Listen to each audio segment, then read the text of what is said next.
Hello world, good morning, good afternoon, good evening. Welcome to RoboThought Zero to Hero series C++ coding in Arduino Mega. Guys, we are in lesson number 44. In this lesson, I am going to introduce you to sensors.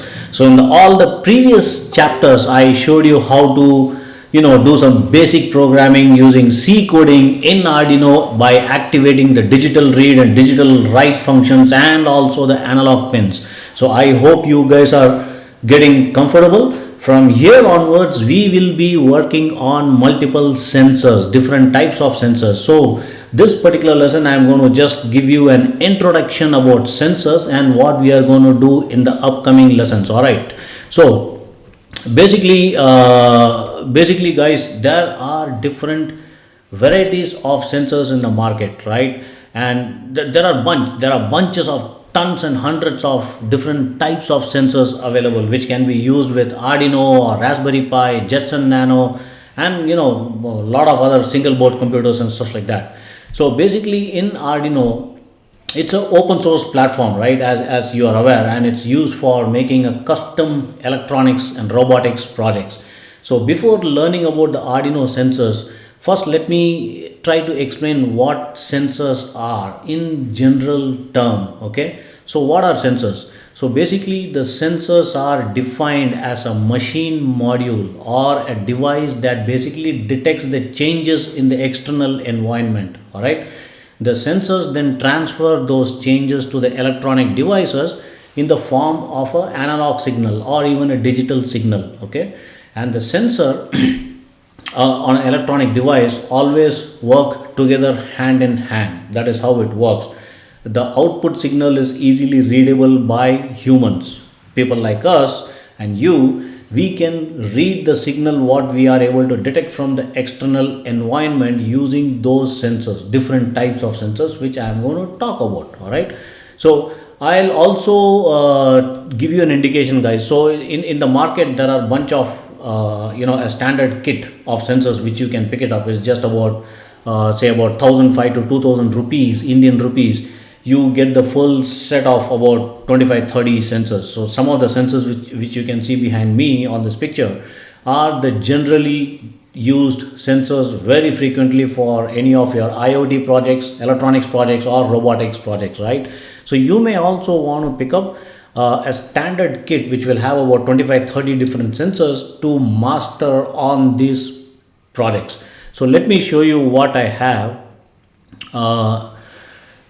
Let me just share the video so that you guys will know what kind of sensors I'm going to use. So this is the box, a complete kit of sensors, about 30 sensors you get together, which includes a relay, a microphone, and blah blah blah. There are so many other different types of sensors. So each and every sensors we are going to build multiple projects. All right, so this comes as a kit with a nice beautifully designed box. You can stack it up and keep it together, and it's very easy to use it. So guys, so let's take a look at what we are going to do from this lesson onward. So basically let's look at what a sensor means. A sensor is a device which is basically made up of a single crystal silicon. Okay, a single crystal silicon. It is also considered as a widely used semiconductor material. Okay, sensors has superior mechanical stability and machinability, which is easy to integrate with your digital pins of Arduino or Raspberry Pi or any other single board computers or microcontrollers you might use. Okay, it can also combine electronics and sensing elements on the same substrate. This is how the sensors are made of. Okay, so where are the sensors used? The sensors are basically used to measure the physical quantities such as pressure, temperature, sound, humidity, light, and various other things. For example, a fire alarm, right? A detector present on the fire alarm basically detects the smoke or a heat, right? And the signal generated from the detector is sent to a particular system like a buzzer or a siren or something like that, which can throw a huge volume of output. Okay, And the type of detectors are basically the smoke detectors, heat detectors, carbon monoxide detectors, multi-sensor detectors, etc. And there are tons of detectors. In fact, in this kit which I showed you, you also get a heat detector and a smoke detector and a gas detector as well. Okay, which we will be in the upcoming videos. I'm going to show how to plug and do some coding and make it to work. So how are the sensors used in Arduino? Basically, the data signal runs from the sensor to the output pins of your Arduino. Okay, the data is further then recorded by the Arduino, and we will of course do some coding aspects in the upcoming lessons. I'm going to show you step by step how to import some of the libraries for specific sensors, and then read the signal and then throw the output. So all those things you are going to learn in this series. So what are the basic types of sensors in Arduino, guys? So one is of course the light sensor, and then the ultrasonic sensor, which you can see behind me in this picture. And one is the temperature sensor, the knock sensor, an object detection sensor, tracking sensor, metal touch sensor, water level sensors, vibration sensors, air pressure sensors, and so on. There are many, right? So basically, the way these sensors works are with a common anode and a common cathode, which is the positive VCC pin and a ground pin. And then in some of the sensors, there are 2 or 3 additional pins, which is to read the signal and send the output and stuff like that. So you are going to learn all those things. So for example, the microphone sensor in Arduino is used to detect the sound. The analog and digital are the 2 outputs of this particular module, the microphone sensor module. And the digital output sends the high signal when the intensity of the sound reaches to a certain threshold, right, from 0 to 10 or 10 to 20 or whatever you can define in your Arduino IDE. And we can adjust the sensitivity of the module with the help of a potentiometer, which I showed you in the previous lesson how to use the potentiometer, right?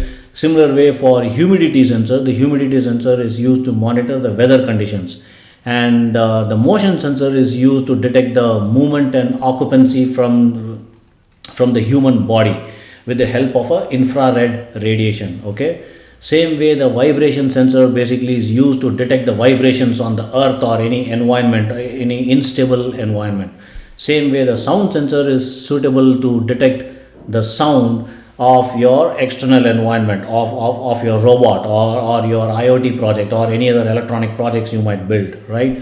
Same way pressure sensor is used to measure the pressure, and the sensor in Arduino measures the pressure and displays it on the screen. The screen can be either a LCD screen or on your terminal or even on the web browser. Okay, similar way there are tons of other sensors which we will be talking about one by one. So this particular lesson is just an introduction session about sensors, and the upcoming lessons what you guys can expect from me to deliver. All right guys, so in the meantime, if you get a chance, if you get an opportunity, do please go ahead and get this particular kit which I'm showing you in this particular video. Oops, looks like there is some problem with the video. That is fine, which is okay.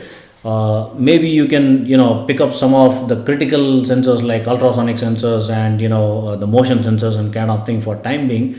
Or if you are able to get the complete kit, fantastic. Note it's available in Amazon and eBay and most of the online platforms. It's available. Just go ahead and buy it.